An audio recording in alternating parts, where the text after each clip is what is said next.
Որտեւ ասում է կապույտ դառնես դա կարմիր է։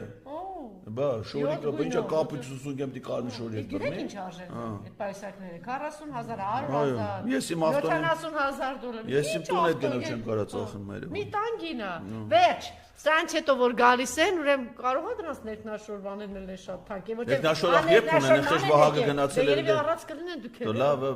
բան կա։ Որ մարդը խայսյաթ է ձեռք բերում։ Էլ արդեն փողը կապ չունի, այդ արդեն իր խայսյաթն է։ Կարող է փող ունի, բայց չհակնի։ Հիմա դուք պիտի պնդեք, որ այդ տղան ինչ էր։ Վահագն Վահագն Ալեքսանյանը առանց ներքնաշոր միջև մաման է գալիս։ Ես կարծում եմ որ տենց է։ Համենայն դեպս ինքը չի ասել որ Գյունի էր գնացել սառը հոտ քամի մամի կմրսել։ Թե չէ Զորամասում ծառայելուց 2 տարի որ դիմացել է, հիմա կարող է 2 օր Գյումրի քամուն չդիմանա, հա։ Դե չգիտեմ, ես իր համար հիմա դուք ում համար ես չգիտեմ։ Եվ այսպես Վարդան Ղուկասյան 8 մանդատ, Մարտուն Գրիգորյան 6 մանդատ, իմ հզոր համայնք Ռուբեն Մխիթարյան